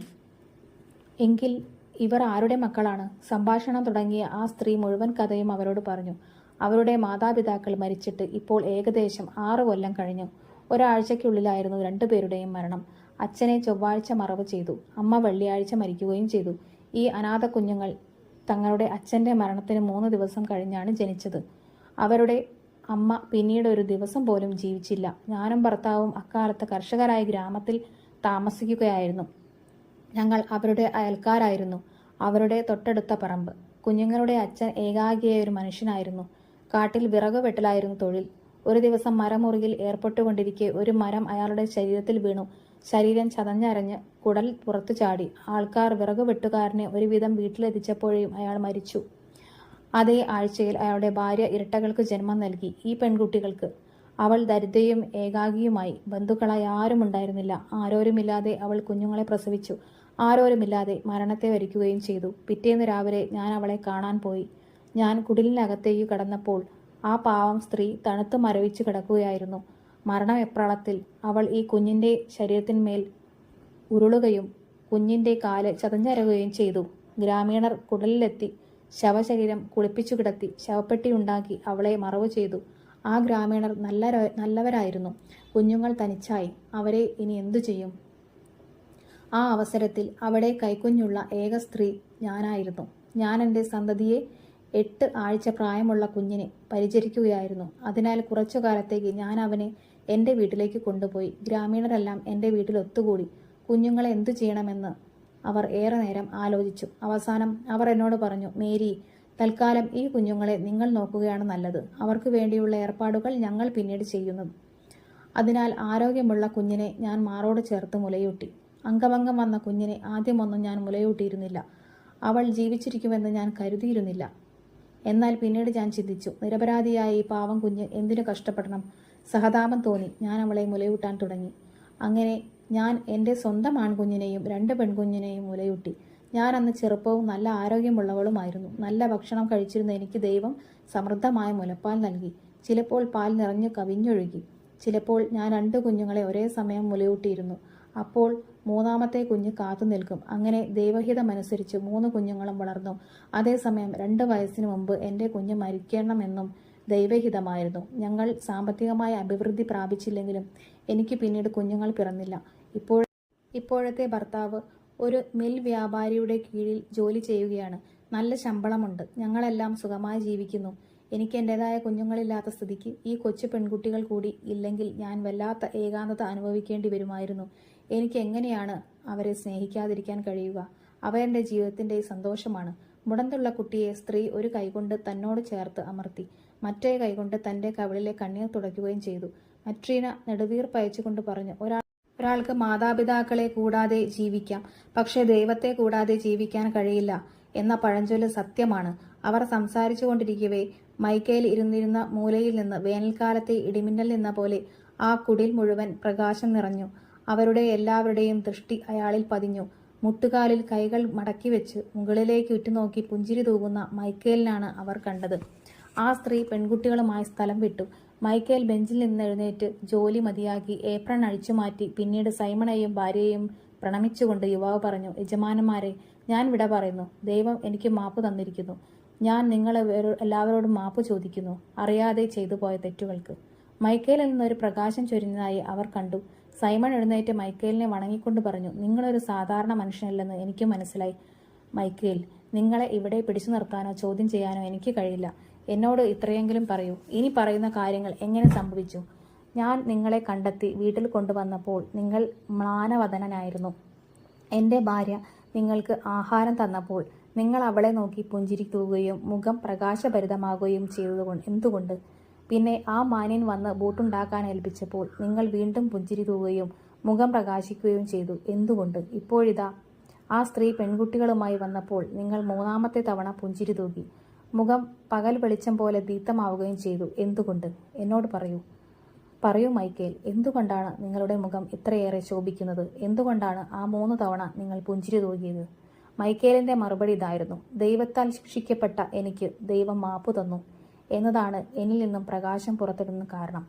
3 സത്യങ്ങൾ പഠിക്കാൻ ദൈവം എന്നെ അയച്ചു എന്നതും ഞാനവ പഠിച്ചു എന്നതുമാണ്. നിങ്ങളുടെ ഭാര്യ എന്നിൽ സഹതാപം ചൊരിഞ്ഞപ്പോഴാണ് അവയിൽ ഒന്ന് ഞാൻ പഠിച്ചത്. അതുകൊണ്ടാണ് ഞാൻ ആദ്യ തവണ പുഞ്ചിരി തൂക്കിയത്. സമ്പന്നനായ ആ മാനൻ ബൂട്ടുണ്ടാക്കാൻ ഏൽപ്പിച്ചപ്പോഴാണ് 2ാമത്തെ സത്യം ഞാൻ പഠിച്ചത്. അപ്പോൾ വീണ്ടും ഞാൻ പുഞ്ചിരി തൂകി. ആ കൊച്ചു പെൺകുട്ടികളെ കണ്ടപ്പോൾ ഞാൻ 3ാമത്തെ സത്യവും പഠിച്ചു. അങ്ങനെ 3ാമത്തെ തവണ പുഞ്ചിരി തൂകി. സൈമൺ ചോദിച്ചു, പറയൂ മൈക്കേൽ, എന്തിനാണ് ദൈവം നിങ്ങളെ ശിക്ഷിച്ചത്? ആ 3 സത്യങ്ങൾ എന്തായിരുന്നു? അവയും എനിക്കറിഞ്ഞാൽ കൊള്ളാമെന്നുണ്ട്. മൈക്കേൽ പറഞ്ഞു, അനുസരണക്കേടിന് ദൈവം എന്നെ ശിക്ഷിച്ചു. സ്വർഗത്തിലെ ഒരു മാലാഖയായിരുന്ന ഞാൻ ദൈവത്തെ ധിക്കരിച്ചു.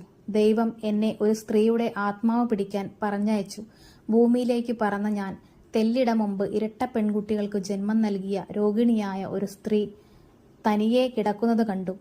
കുഞ്ഞുങ്ങൾ അമ്മയുടെ അരികിൽ ദുർബലരായി ചലിക്കുന്നുണ്ടായിരുന്നു. അമ്മയ്ക്ക് അവരെ തൻ്റെ മാറിലേക്ക് ഉയർത്താൻ കഴിഞ്ഞില്ല. സ്ത്രീ എന്നെ കണ്ടപ്പോൾ അവർക്ക് മനസ്സിലായി അവളുടെ ആത്മാവ് പിടിക്കാൻ ദൈവം എന്നെ അയച്ചതാണെന്ന്. അവൾ കരഞ്ഞുകൊണ്ട് പറഞ്ഞു, ദൈവത്തിൻ്റെ മാലാഖേ, എൻ്റെ ഭർത്താവ് മരം വീണ് മരിച്ചതിനെ തുടർന്ന് അല്പം നാൾ മുമ്പാണ് മറവ് ചെയ്യപ്പെട്ടത്. എനിക്ക് സഹോദരിയോ അമ്മായിയോ അമ്മയോ ഇല്ല. എൻ്റെ അനാഥ കുഞ്ഞുങ്ങളെ നോക്കാൻ ആരുമില്ല. എൻ്റെ ആത്മാവെടുക്കരുതേ.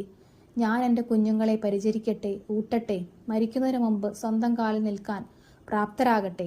അച്ഛനെയോ അമ്മയെയോ കൂടാതെ കുട്ടികൾക്ക് ജീവിക്കാൻ കഴിയില്ല. അവൾ പറഞ്ഞത് ഞാൻ കാതോർത്തു. ഒരു കുഞ്ഞിനെ ഞാൻ അവളുടെ മാറിടത്തിൽ വെച്ചു, മറ്റേ കുഞ്ഞിനെ അവളുടെ കൈകളിലും കൊടുത്തു. എന്നിട്ട് സ്വർഗത്തിൻ്റെ ദൈവത്തിൻ്റെ അടുത്തേക്ക് തിരിച്ചുപോയി. ഞാൻ ദൈവത്തിനോട് പറഞ്ഞു, അമ്മയുടെ ആത്മാവെടുക്കാൻ എനിക്ക് കഴിഞ്ഞില്ല. അവളുടെ ഭർത്താവ് മരം വീണാണ് മരിച്ചത്. സ്ത്രീക്ക് ഇരട്ടകളാണുള്ളത്. ആത്മാവെടുക്കരുതെന്ന് അവൾ യാചിച്ചിരുന്നു. അവൾ പറയുന്നു, ഞാൻ എൻ്റെ കുഞ്ഞുങ്ങളെ പരിചരിക്കട്ടെ, ഊട്ടട്ടെ, മരിക്കുന്നതിന് മുമ്പ് സ്വന്തം കാൽ നിൽക്കാൻ പ്രാപ്തരാക്കട്ടെ. അച്ഛനെയോ അമ്മയെയോ കൂടാതെ കുട്ടികൾക്ക് ജീവിക്കാൻ കഴിയില്ല. അപ്പോൾ ദൈവം പറഞ്ഞു, പോകൂ, അമ്മയുടെ ആത്മാവെടുക്കൂ. എന്നിട്ട് 3 സത്യങ്ങൾ പഠിക്കൂ. മനുഷ്യനിൽ കുടികൊള്ളുന്നത്, മനുഷ്യന് നൽകപ്പെടാത്തത്, മനുഷ്യൻ ജീവിക്കാൻ ആശ്രയിക്കുന്നത്. ഈ 3 കാര്യങ്ങൾ പഠിച്ചു കഴിഞ്ഞാൽ നീ സ്വർഗത്തിൽ തിരിച്ചെത്തും. അതിനാൽ ഞാൻ വീണ്ടും ഭൂമിയിലേക്ക് പറന്ന് അമ്മയുടെ ആത്മാവെടുത്തു. കുഞ്ഞുങ്ങൾ അവളുടെ മാറിടത്തിൽ നിന്ന് ഊർന്നു വീണു. അവളുടെ ശരീരം കിടക്കയിൽ ഉരുണ്ട് ഒരു കുഞ്ഞിൻ്റെ കാല് ചതഞ്ഞരഞ്ഞ് ഉളുകി. അവളുടെ ആത്മാവ് ദൈവത്തിങ്കിലേക്ക് കൊണ്ടുപോകാൻ ഞാൻ ഗ്രാമത്തിന് മീതെ പറന്നുയർന്നു. പക്ഷേ ഞാനൊരു കാറ്റിലകപ്പെട്ട് എൻ്റെ ചിറകുകൾ തളർന്ന് അടർന്നു വീണു. അവളുടെ ആത്മാവ് തനിയെ ദൈവത്തിലേക്ക് ഉയർന്നു. ഞാൻ ഭൂമിയിൽ നിരത്തിനരികെ വീഴുകയും ചെയ്തു. തങ്ങളോടൊപ്പം താമസിക്കുകയും തങ്ങൾ ഊട്ടുകയും ഉടുപ്പിക്കുകയും ചെയ്ത ആൾ ആരാണെന്ന് സൈമണും മെട്രീനയ്ക്കും മനസ്സിലായി. ആശ്ചര്യവും ആഹ്ലാദവും അടക്കാനാവാതെ അവർ കരഞ്ഞു. അപ്പോൾ മാലാഖ പറഞ്ഞു, ഞാൻ വയലിൽ തനിച്ചായിരുന്നു, നഗ്നനായി. ഒരു മനുഷ്യനായി തീരുന്നതുവരെ മനുഷ്യൻ്റെ ആവശ്യങ്ങളോ തണുപ്പോ വിശപ്പോ ഞാൻ ഒരിക്കലും അറിഞ്ഞിരുന്നില്ല. വിശപ്പ് കൊണ്ട് ഞാൻ കഷ്ടപ്പെട്ടു, തണുത്തു മരവിച്ചു. എന്തു ചെയ്യണമെന്ന് എനിക്കറിയില്ലായിരുന്നു. വയലിനരികെ ഒരു ദേവാലയം കണ്ടു. അവിടെ അഭയം തേടാമെന്ന് ആശിച്ച് ഞാൻ അങ്ങോട്ട് ചെന്നു. പക്ഷേ ദേവാലയം പൂട്ടിയിരുന്നതിനാൽ എനിക്ക് അകത്തു കടക്കാൻ കഴിഞ്ഞില്ല. അതിനാൽ കാറ്റിൽ നിന്നെങ്കിലും രക്ഷ കിട്ടുമല്ലോ എന്ന് കരുതി ഞാൻ ദേവാലയത്തിൻ്റെ പിറകിലിരുന്നു. സന്ധ്യയായപ്പോൾ എനിക്ക് വിശപ്പും തണുപ്പും വേദനയും അനുഭവപ്പെട്ടു. പൊടുന്നനെ ഒരു മനുഷ്യൻ നിരത്തിലൂടെ വരുന്നത് ഞാൻ ശബ്ദം കേട്ടു. അയാൾ ഒരു ജോഡി ബൂട്ടുകൾ വഹിച്ചിരുന്നു. സ്വയം സംസാരിക്കുകയും ചെയ്തിരുന്നു. ഞാനൊരു മനുഷ്യനായി തീർന്നിരുന്നതിന് ശേഷം ആദ്യമായി ആണ് അങ്ങനെ ഒരു മനുഷ്യമുഖം കാണുന്നത്. അയാളുടെ മുഖം എനിക്ക് ഭീകരമായി തോന്നിയതിനാൽ ഞാൻ അതിൽ നിന്ന് മുഖം തിരിച്ചു. ശൈത്യകാലത്തെ തണുപ്പിൽ നിന്ന് ഒരു രക്ഷ നേടാൻ ശരീരത്തെ എങ്ങനെ മറയ്ക്കണമെന്നതിനെക്കുറിച്ചും ഭാര്യയെയും മക്കളെയും എങ്ങനെ പോറ്റണമെന്നതിനെക്കുറിച്ചും അയാൾ സ്വയം സംസാരിക്കുന്നത് ഞാൻ കേട്ടു. അപ്പോൾ ഞാൻ വിചാരിച്ചു, ഞാൻ തണുപ്പും വിശപ്പും മൂലം മരിക്കുകയാണ്. ഇവിടെ ഇതാ ഒരു മനുഷ്യൻ തനിക്കും ഭാര്യയ്ക്കും വസ്ത്രം വാങ്ങേണ്ടതിനെക്കുറിച്ചും കുടുംബത്തിന് ആഹാരം വാങ്ങേണ്ടതിനെക്കുറിച്ചും മാത്രം ചിന്തിക്കുന്നു. അയാൾക്ക് എന്നെ സഹായിക്കാൻ കഴിയില്ല. അയാളെ തന്നെ കണ്ടപ്പോൾ നെറ്റി ചുളിക്കുകയും കൂടുതൽ ഭീകരമായി തീരുകയും ചെയ്തു. അയാൾ എന്നെ അവഗണിച്ച് മറുവശത്തുകൂടെ നടന്നുപോയി. ഞാൻ നിരാശനായി. എന്നാൽ അപ്രതീക്ഷിതമായി അയാൾ തിരിച്ചു വരുന്ന കാലൊച്ച ഞാൻ കേട്ടു. ഞാൻ മുഖമുയർത്തി നോക്കി. പക്ഷേ അതേ ആളെ എനിക്ക് തിരിച്ചറിയാൻ കഴിഞ്ഞില്ല. മുമ്പ് ഞാൻ അയാളുടെ മുഖത്ത് മരണമാണ് കണ്ടിരുന്നത്. പക്ഷേ ഇപ്പോൾ അയാൾ ചൈതന്യവാനാണ്. അയാളിൽ ഞാൻ ദൈവത്തിൻ്റെ സാന്നിധ്യം തിരിച്ചറിഞ്ഞു. അയാൾ എൻ്റെ അരികിൽ വന്ന് എന്നെ വസ്ത്രമുടുപ്പിച്ചു, ഒപ്പം നടത്തി വീട്ടിലേക്ക് കൊണ്ടുപോയി. ഞാൻ വീട്ടിനകത്ത് പ്രവേശിച്ചു. ഒരു സ്ത്രീ ഞങ്ങളെ എതിരേറ്റ് സംസാരിക്കാൻ തുടങ്ങി. ആ മനുഷ്യനേക്കാളും ഭീകരമായൊരു സ്ത്രീ. അവളുടെ വായിൽ നിന്ന് മരണത്തിൻ്റെ ഗന്ധം വന്നു. അവൾക്ക് ചുറ്റും പടർന്ന മരണത്തിൻ്റെ ദുർഗന്ധം പോലും എനിക്ക് ശ്വസിക്കാൻ കഴിഞ്ഞില്ല. അവൾ എന്നെ തണുപ്പിലേക്ക് ആട്ടി ഓടിക്കാൻ ആഗ്രഹിച്ചു. അപ്രകാരം ചെയ്തിരുന്നുവെങ്കിൽ അവൾ മരിക്കുമെന്ന് എനിക്കറിയാമായിരുന്നു. ഓർക്കാപ്പുറത്ത് അവളുടെ ഭർത്താവ് ദൈവത്തെക്കുറിച്ച് അവളോട് സംസാരിച്ചു.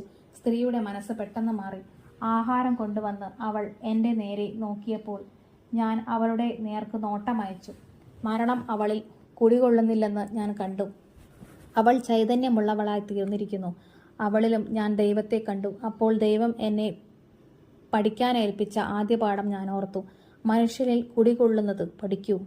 മനുഷ്യരിൽ കുടികൊള്ളുന്നത് സ്നേഹമാണെന്ന് അപ്പോൾ ഞാൻ മനസ്സിലാക്കി.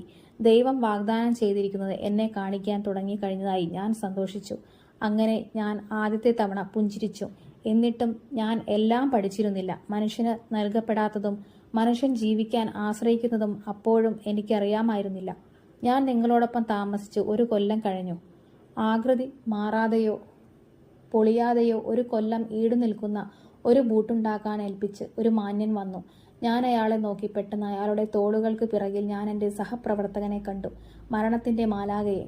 ഞാനൊഴികെ ആരും മാലാഖയെ കണ്ടിട്ടില്ല. എനിക്കറിയാമായിരുന്നു സൂര്യാസ്തമയത്തിന് മുമ്പ് മാലാഖ ആ ധനികൻ്റെ ആത്മാവെടുക്കുമെന്ന്. ഞാൻ ചിന്തിച്ചു, ആ മനുഷ്യൻ ഒരു കൊല്ലത്തേക്കുള്ള തയ്യാറെടുപ്പ് നടത്തുകയാണ്. സന്ധ്യയ്ക്ക് മുമ്പ് താൻ മരിക്കുമെന്ന് അയാൾക്കറിയില്ലായിരുന്നു. അപ്പോൾ ഞാൻ ദൈവത്തിൻ്റെ രണ്ടാമത്തെ പ്രമാണം ഓർത്തു. മനുഷ്യന് നൽകപ്പെടാത്തത് പഠിക്കൂ. മനുഷ്യനിൽ കുടികൊള്ളുന്നത് എന്താണെന്ന് ഞാൻ മനസ്സിലാക്കി കഴിഞ്ഞു. ഇപ്പോൾ ഞാൻ മനുഷ്യന് നൽകപ്പെടാത്തതും പഠിച്ചു. സ്വന്തം ആവശ്യങ്ങൾ അറിയാനുള്ള കഴിവ് മനുഷ്യന് നൽകിയിട്ടില്ല. അങ്ങനെ രണ്ടാമത്തെ തവണ ഞാൻ പുഞ്ചിരി തൂകി. എൻ്റെ സഹപ്രവർത്തകനായ മാലാഖയെ കണ്ട് അതിൽ തന്നെ ഞാൻ സന്തുഷ്ടനായിത്തീരുന്നു. രണ്ടാമത്തെ പ്രമാണം ദൈവം എനിക്ക് വെളിപ്പെടുത്തുന്നതിലും ഞാൻ സന്തുഷ്ടനായിരുന്നു. എന്നിട്ടും എനിക്ക് എല്ലാം അറിയാമായിരുന്നില്ല. മനുഷ്യൻ ജീവിക്കാൻ ആഗ്രഹിക്കുന്നത് എന്താണെന്ന് എനിക്കറിയാമായിരുന്നില്ല. അവസാനത്തെ പാഠം ദൈവം എനിക്ക് വെളിപ്പെടുത്തി തരുന്നതുവരെ കാത്തുകൊണ്ട് ഞാൻ ജീവിതം തുടർന്നു. 6ാമത്തെ കൊല്ലമാണ് ഇരട്ട പെൺകുട്ടികൾ ആ സ്ത്രീയോടൊപ്പം വന്നത്. ഞാൻ പെൺകുട്ടികളെ തിരിച്ചറിയുകയും അവർ ജീവിച്ചിരിക്കുന്ന കഥ കേൾക്കുകയും ചെയ്തു. അപ്പോൾ ഞാൻ ചിന്തിച്ചു, കുഞ്ഞുങ്ങളുടെ അമ്മ അവരുടെ ഭാവിക്ക് വേണ്ടി എന്നോട് യാചിച്ചു. മാതാവിനെയോ പിതാവിനെയോ കൂടാതെ കുട്ടികൾക്ക് ജീവിക്കാൻ കഴിയില്ലെന്ന് അവൾ പറഞ്ഞപ്പോൾ ഞാൻ അവളെ വിശ്വസിച്ചു. പക്ഷേ ഒരു അന്യ സ്ത്രീ കുട്ടികളെ പരിചരിച്ച് വളർത്തി വലുതാക്കി ആ സ്ത്രീ തൻ്റേതല്ലാത്ത കുഞ്ഞുങ്ങളോട് സ്നേഹം കാണിച്ചപ്പോൾ, അവരെ ചൊല്ലി കരഞ്ഞപ്പോൾ ഞാൻ അവളിൽ ജീവിച്ചിരുന്ന ദൈവത്തെയാണ് കണ്ടത്. അങ്ങനെ ദൈവം എനിക്ക് അവസാനത്തെ പാഠം വെളിപ്പെടുത്തിയതായി ഞാൻ അറിഞ്ഞു. ദൈവം എൻ്റെ പാപം പുറത്തു തന്നിരിക്കുന്നുവെന്നും ഞാൻ മനസ്സിലാക്കി. അങ്ങനെ 3ാമത്തെ തവണ ഞാൻ പുഞ്ചിരി തൂകി. നഗ്നനാക്കപ്പെട്ട മാലാഖയുടെ മേനി വെളിച്ചത്തിന്റെ വസ്ത്രത്താൽ ആവരണം ചെയ്യപ്പെട്ടു. കണ്ണുകളെ അഞ്ചിപ്പിക്കുന്ന പ്രകാശം ശരീരത്തിൽ നിന്ന് പുറപ്പെട്ടു. മീതെ സ്വർഗത്തിൽ നിന്ന് ഉത്ഭവിച്ചെന്ന പോലെ മാലാഖയുടെ ശബ്ദം ഗാംഭീര്യമുള്ളതും ഉച്ചത്തിലുമുള്ളതായി തീർന്നു. മാലാഖ പറഞ്ഞു, മനുഷ്യർ ജീവിക്കുന്നത് സ്വാർത്ഥതയായല്ല, സ്നേഹത്താലാണെന്ന് ഞാൻ പഠിച്ചിരിക്കുന്നു. തൻ്റെ കുഞ്ഞുങ്ങൾക്ക് ജീവിതത്തിൽ എന്താണ് ആവശ്യമെന്ന് അറിയാൻ അമ്മയ്ക്ക് മുൻകൂട്ടി വിവരം നൽകപ്പെട്ടിട്ടില്ല. അതുപോലെ തന്നെ തനിക്ക് എന്താണ് ആവശ്യമെന്ന് ഒരു സമ്പന്നന് മുൻകൂട്ടി അറിയാൻ കഴിയില്ല. ജീവിത സായാഹ്നം ആഗതമാകുമ്പോൾ തൻ്റെ കാലിന് ബൂട്ടുകളാണോ ജഡത്തിൻ്റെ കാലിന് ചെരുപ്പുകളാണോ ആവശ്യമെന്ന് ഒരു മനുഷ്യന് മുൻകൂട്ടി അറിയാൻ സാധിക്കില്ല. ഞാൻ മനുഷ്യരൂപം പൂണ്ടപ്പോൾ ജീവനോടെ ഇരുന്നത് എൻ്റെ സ്വാർത്ഥത മൂലമായിരുന്നില്ല. ഒരു വഴിപോക്കനിൽ സ്നേഹം കൂടിക്കൊണ്ടിരിക്കുന്ന മൂലമായിരുന്നു. അയാളും ഭാര്യയും എന്നോട് ദയ കാണിക്കുകയും എന്നെ സ്നേഹിക്കുകയും ചെയ്തുകൊണ്ടിരുന്നു. കുഞ്ഞുങ്ങൾ ജീവനോടെ ഇരുന്നത് അവരുടെ അമ്മയുടെ സംരക്ഷണം മൂലമായിരുന്നില്ല. കുഞ്ഞുങ്ങളോടുള്ള ദയ കാണിക്കുകയും അവരെ സ്നേഹിക്കുകയും ചെയ്ത അന്യ സ്ത്രീയുടെ ഹൃദയത്തിൽ സ്നേഹമുള്ളത് മൂലമായിരുന്നു. എല്ലാ മനുഷ്യരും ജീവിക്കുന്നത് അവരുടെ സ്വന്തം ക്ഷേമത്തെക്കുറിച്ച് ചിന്തിക്കുന്ന മൂലമല്ല, മനുഷ്യരിൽ സ്നേഹം നിലനിൽക്കുന്നതുകൊണ്ടാണ്. ദൈവം മനുഷ്യനെ ജീവൻ നൽകിയെന്നും മനുഷ്യൻ ജീവിക്കണമെന്ന് ദൈവം ആഗ്രഹിക്കുന്നുവെന്നും എനിക്ക് പണ്ടേ അറിയാമായിരുന്നു. ഇപ്പോൾ എനിക്ക് അതിനേക്കാളുപരി പലതും മനസ്സിലായി. മനുഷ്യർ വേറിട്ട് ജീവിക്കുന്നത് ദൈവം ഇഷ്ടപ്പെടുന്നില്ലെന്ന് എനിക്ക് മനസ്സിലായി. അതിനാൽ ഓരോരുത്തരും എന്താണ് ആവശ്യപ്പെടുന്നതെന്ന് അവർക്ക് ദൈവം വെളിപ്പെടുത്തുന്നുമില്ല. അവർ ഐക്യത്തോടെ ജീവിക്കാനാണ് ദൈവം ഇഷ്ടപ്പെടുന്നത്. അതിനാൽ എല്ലാവർക്കും ആവശ്യമായത് എന്താണെന്ന് അവരവരിൽ ഓരോരുത്തർക്കും ദൈവം വെളിപ്പെടുത്തി കൊടുക്കുന്നു. സ്വന്തം കാര്യങ്ങളിൽ ഉള്ള അതീവ ശ്രദ്ധയാലാണ് മനുഷ്യൻ ജീവിക്കുന്നതെന്ന് അവന് തോന്നിയെങ്കിൽ കൂടിയും സത്യത്തിൽ സ്നേഹം കൊണ്ട് മാത്രമാണ് അവൻ ജീവിക്കുന്നതെന്ന് എനിക്കിപ്പോൾ മനസ്സിലായി. സ്നേഹമുള്ളവൻ ദൈവത്തിലുമുണ്ട്, ദൈവം അവനിലുമുണ്ട്. കാരണം ദൈവം സ്നേഹമാണ്. മാലാഖ ദൈവത്തിന് സ്തുതി പാടി. ശബ്ദാഘോഷം മൂലം കുടിൽ പ്രകമ്പനം കൊണ്ടു. മേൽക്കൂര തുറന്ന് അഗ്നിയുടെ ഒരു സ്തൂപാകാരം ഭൂമിയിൽ നിന്ന് ആകാശത്തേക്കുയർന്നു. സൈമണും ഭാര്യയും കുട്ടികളും മോഹാലസ്യപ്പെട്ട് നിലംപതിച്ചു. മാലാഖയുടെ തോളുകളിന്മേൽ ചിറകുകൾ പ്രത്യക്ഷപ്പെടുകയും അവൻ സ്വർഗത്തിലേക്ക് വരികയും ചെയ്തു. സൈമണ് ബോധം വീണ്ടും കിട്ടിയപ്പോൾ കുടിൽ പഴയതുപോലെ അവിടെ നിൽപ്പുണ്ടായിരുന്നു. അയാളുടെ കുടുംബം ഒഴികെ മറ്റാരും അവിടെ ഉണ്ടായിരുന്നില്ല. പ്രിയ സുഹൃത്തുക്കളെ, ഈ കഥ നിങ്ങൾക്ക് ഇഷ്ടപ്പെട്ടല്ലോ. സത്യം പറഞ്ഞാൽ ഈ കഥ വായിച്ചപ്പോൾ ഞാനും കുറച്ച് ഇമോഷണൽ ആയിട്ടുണ്ട്. മറ്റു കഥകൾ വായിക്കുന്നതിനേക്കാൾ കൂടുതൽ ഒരു ഫീലിംഗ് എനിക്ക് കിട്ടി. ഈ ടോൾസ്റ്റോയുടെ നീതിസാര കഥകളിൽ ഇതുപോലെ ഇനിയും നല്ല കഥകൾ വരാനിരിക്കുന്നു. ഇതുപോലുള്ള കഥകൾ കേൾക്കാൻ ആഗ്രഹമുണ്ടെങ്കിൽ എൻ്റെ ചാനൽ തീർച്ചയായിട്ടും സബ്സ്ക്രൈബ് ചെയ്യുക.